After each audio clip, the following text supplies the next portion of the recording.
नमस्कार, आप देख रहे हैं हॉर्नबिल टीवी भारत। उत्तर प्रदेश की सियासत में एक बार फिर जुबानी तीर चल पड़े हैं।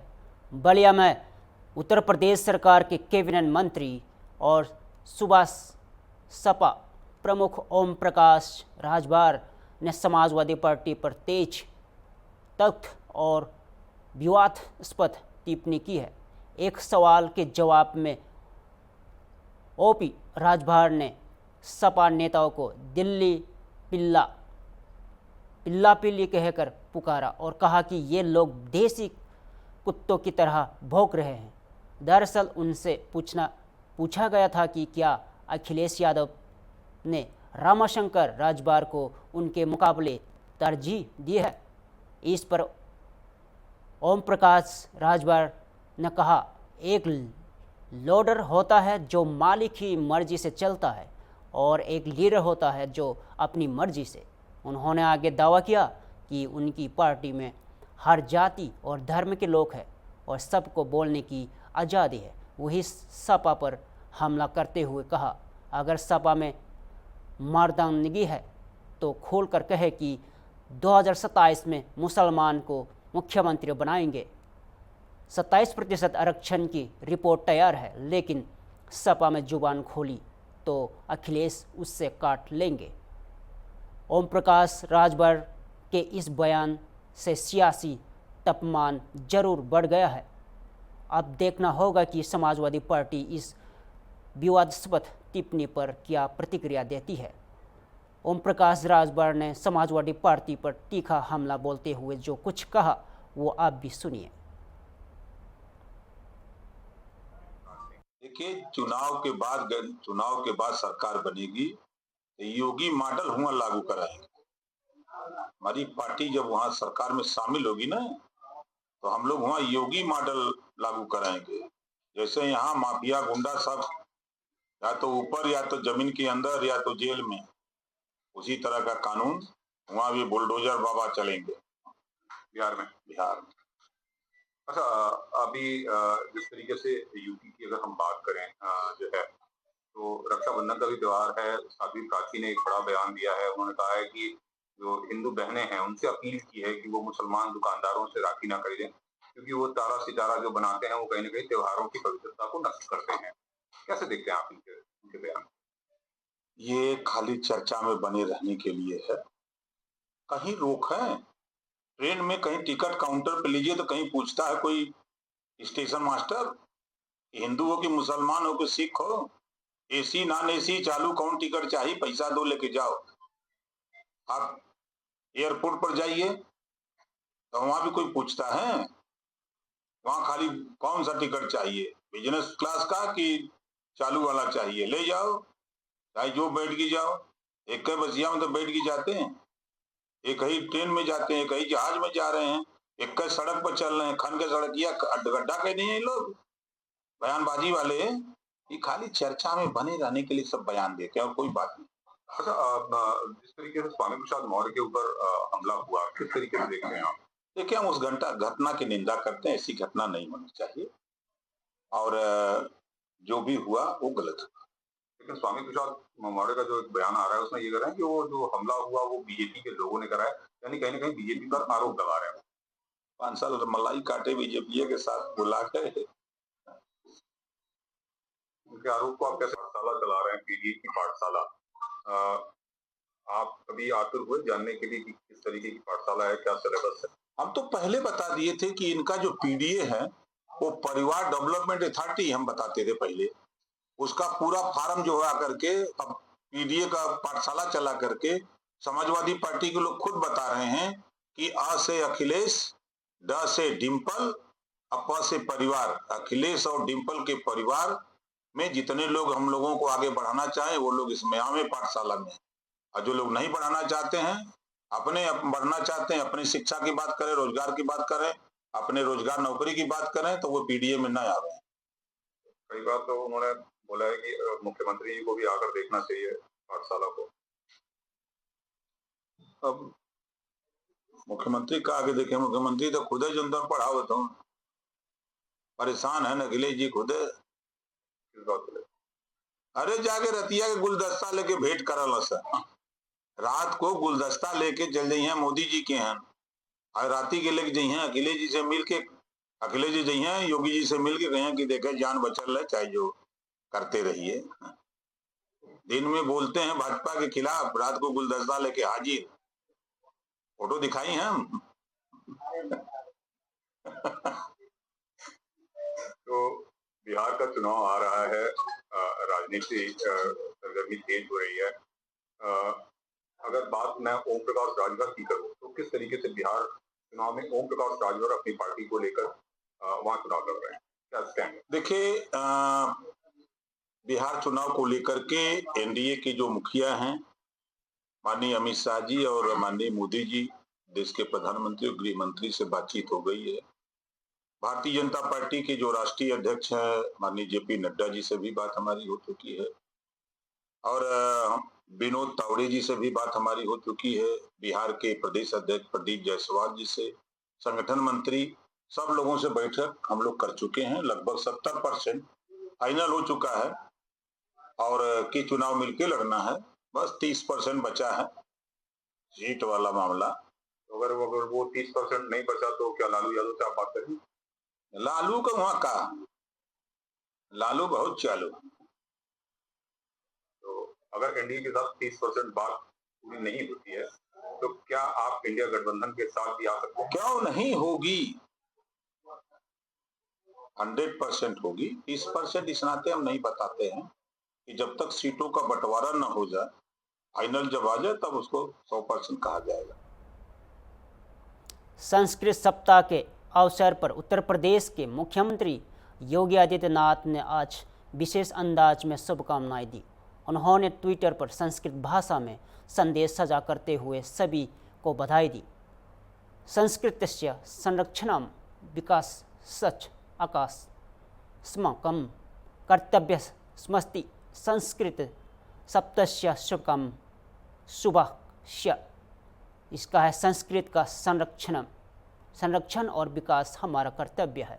संस्कृत सप्ताह की शुभकामनाएं। योगी आदित्यनाथ पहले भी संस्कृत के प्रचार प्रसार को लेकर मुखर रहे हैं, चाहे वहाँ विद्यालयों में संस्कृत शिक्षण की बात हो या राजकीय आयोजनों में संस्कृत के प्रयोग का बढ़ावा। सरकार लगातार प्रयास कर रही है कि यह प्राचीन भाषा फिर से जनमानस से जुड़े। संस्कृत सप्ताह न केवल भाषा के गौरव को याद करने का समय है, बल्कि युवाओं को भी इस धरोहर से जोड़ने का अवसर है। मुख्यमंत्री की यह पहल इस दिशा में एक प्रेरणादायक कदम मानी जा रही है। आगे सुनिए। सर्वेभ्यः उत्तर प्रदेशवासिभ्यः संस्कृत सप्ताहस्य हार्दिक शुभकामना। संस्कृत भाषा भारतीय ज्ञान परंपराया भारतीय संस्कृते च आधारभूता अस्ति। भारतीय संस्कृते संरक्षणार्थं संस्कृत भाषाया अध्ययनम् अतीव आवश्यकम्। अस्मिन् सप्ताहे वयं संस्कृतस्य महत्त्वं स्मरान् संस्कृतवाङ्मयस्य अमृतधाराया च अनुभवं कुर्मः। विद्यालयेषु गृहेषु सर्वत्र संस्कृतस्य प्रचारं कुर्मः। संस्कृत शिक्षाया विकासाय राज्य सर्वकारः सदा तत्पर अस्ति। अयं सप्ताह न केवलम् उत्सव अपितु संस्कृत संजीवनस्य आरंभः अस्ति। पुनः सर्वेभ्यः प्रदेशवासिभ्यः संस्कृत सप्ताहस्य हार्दिक शुभकामना। जयतु संस्कृतम। उत्तर प्रदेश की सियासत में गठबंधन को लेकर हलचल फिर से तेज हो गई है। बलिया में सुभाष सपा के राष्ट्रीय अध्यक्ष और उत्तर प्रदेश सरकार में मंत्री ओम प्रकाश राजभर ने आज बड़ा बयान दिया है। राजभर ने साफ कहा है कि बसपा के साथ फिलहाल गठबंधन बरकरार है, लेकिन अगर 2025 के चुनाव तक बात नहीं बनी तो वे बिहार में तीसरा मोर्चा बनाकर भी चुनाव लड़ सकते हैं। उन्होंने यह भी कहा, हमें मंत्री पद की कोई लालच नहीं है। ज़रूरत पड़ी तो पिछली बार भी की तरह फिर से इस्तीफ़ा दे देंगे। ओम प्रकाश राजभर ने अपने पुराने अनुभव को याद करते हुए बताया कि 2007 में हमें रोका गया था चुनाव लड़ने से। बाई इलेक्शन में भी कहा गया कि हम हार जाएंगे, लेकिन हमने हमेशा लड़ाई लड़ी है। ओम प्रकाश राजभर के इस बयान ने एक बार फिर से उत्तर प्रदेश की राजनीति में हलचल मचा दी है। अब देखना होगा कि बसपा नेतृत्व इस संकेत को किस नज़र से देखता है, साथ निभाएगा या फिर कोई नया समीकरण बनेगा। बलिया में कार्यकर्ता मीटिंग के बाद मीडिया से बात करते हुए उन्होंने और क्या कहा, सुनिए इन्हीं की जुबानी से। कोई खतरा नहीं है। यूपी में तो गठबंधन नहीं है, बिहार में तो हम कहाँ कह रहे हैं कि हम गठबंधन नहीं करेंगे। हम तो चाह रहे हैं कि हम लोग पहली कोशिश है कि हम लोग एनडीए गठबंधन से मिलकर चुनाव लड़ें, क्योंकि 2007 में रोका गया कि रहने दीजिए मत लड़िए।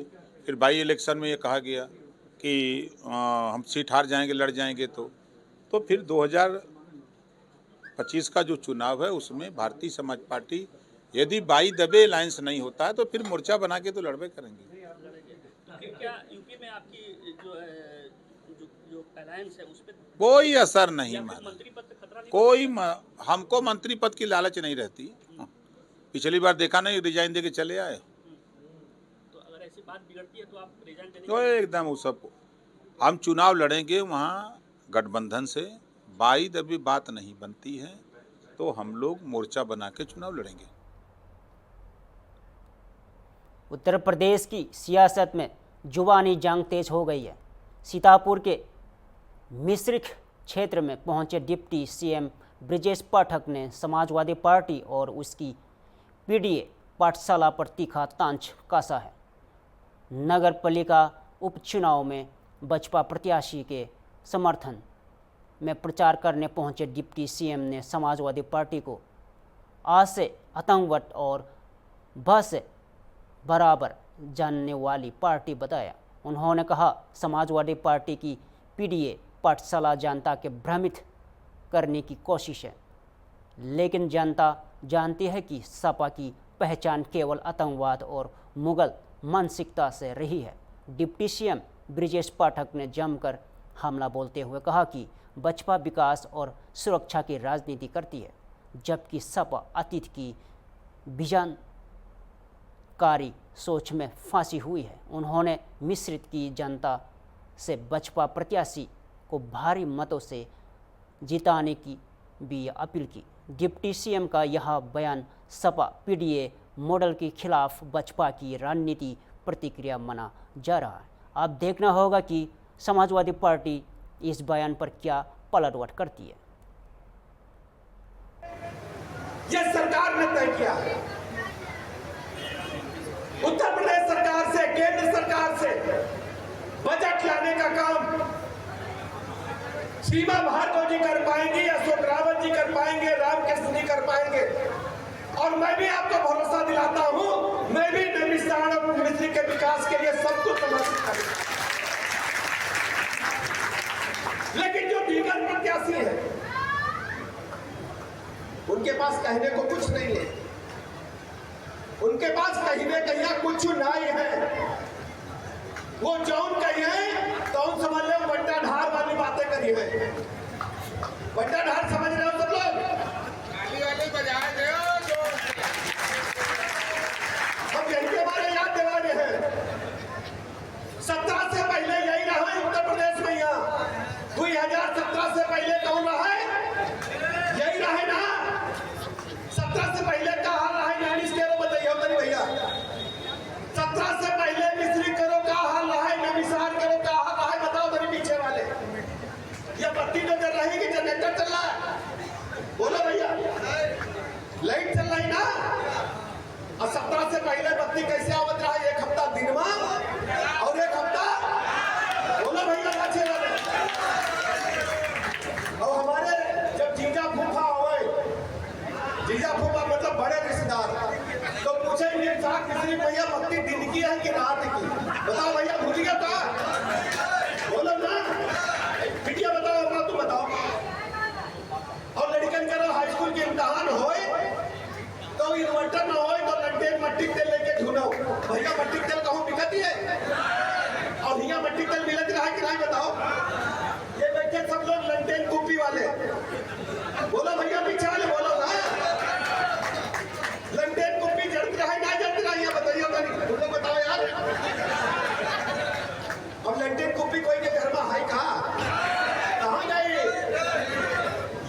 गलत कहीं तो बता दी ना।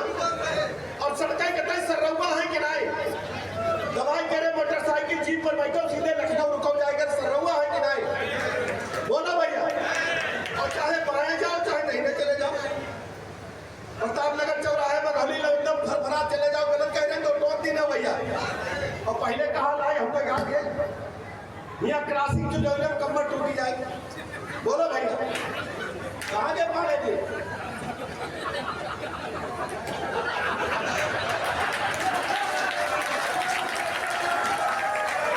सब लोग समझ गए।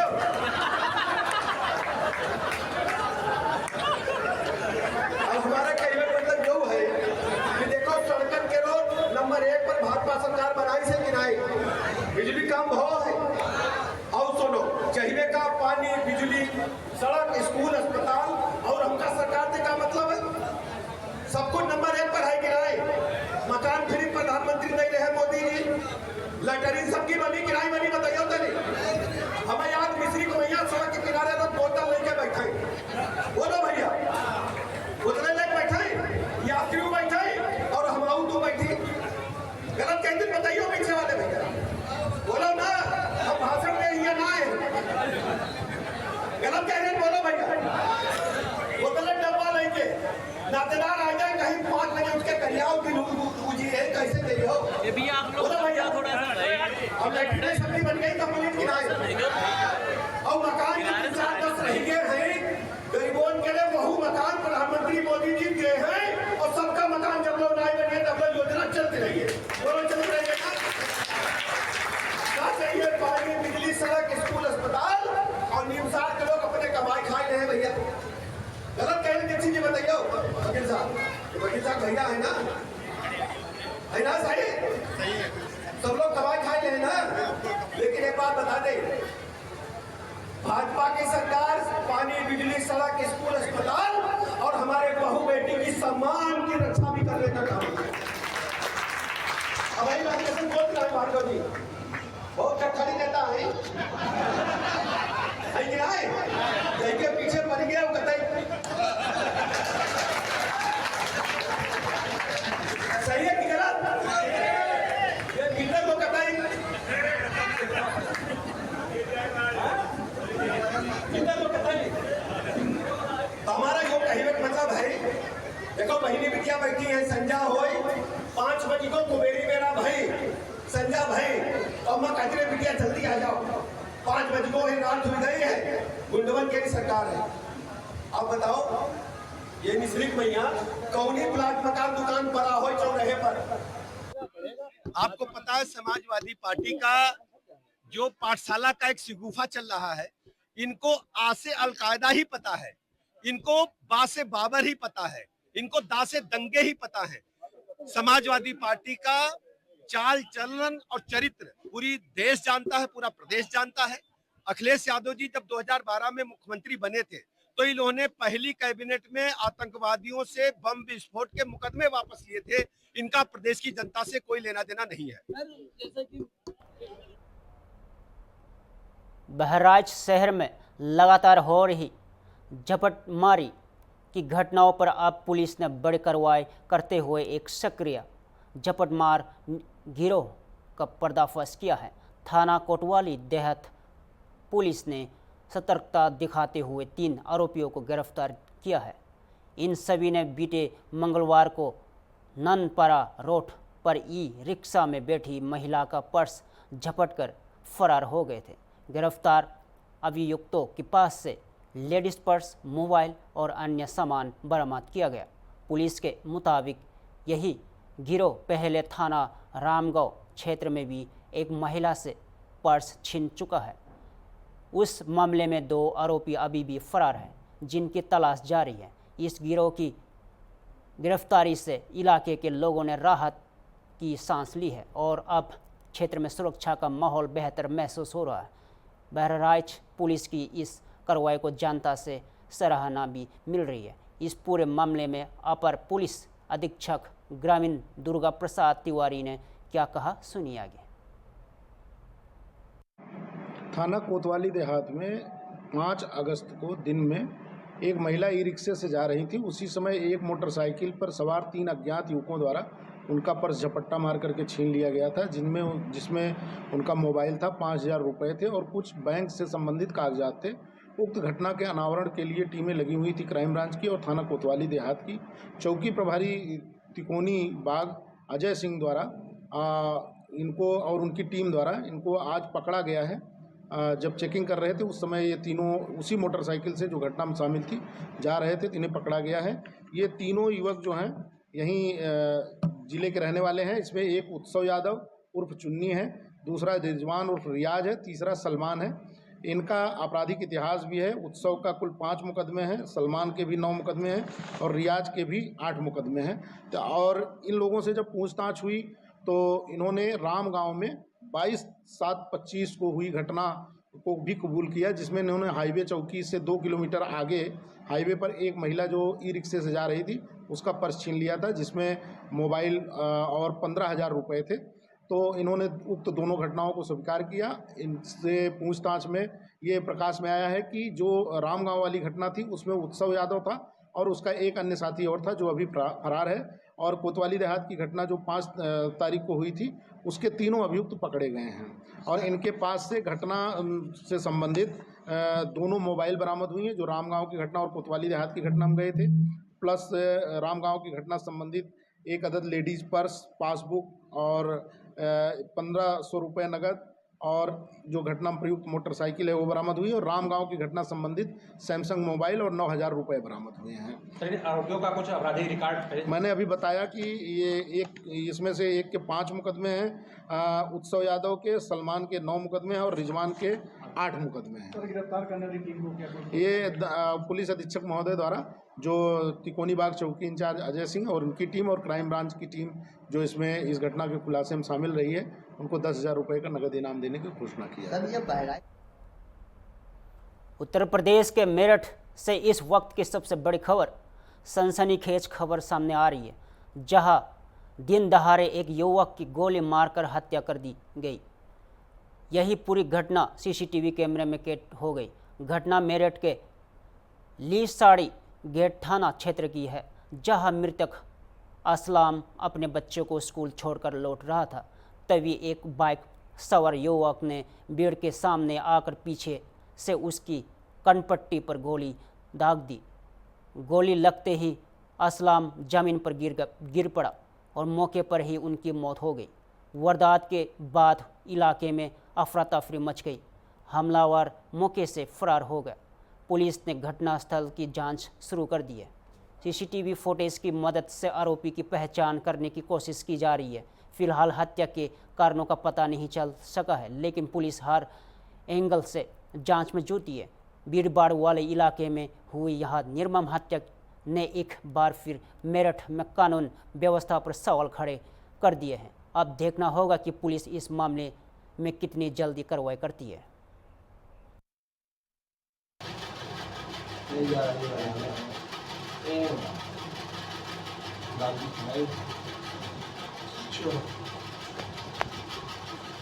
बेटा क्या नाम था तुम्हारा? क्या हुआ था?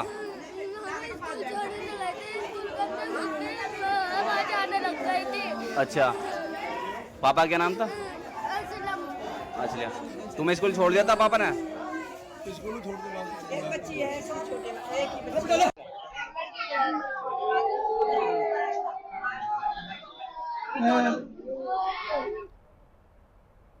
फिलहाल के लिए इतना ही।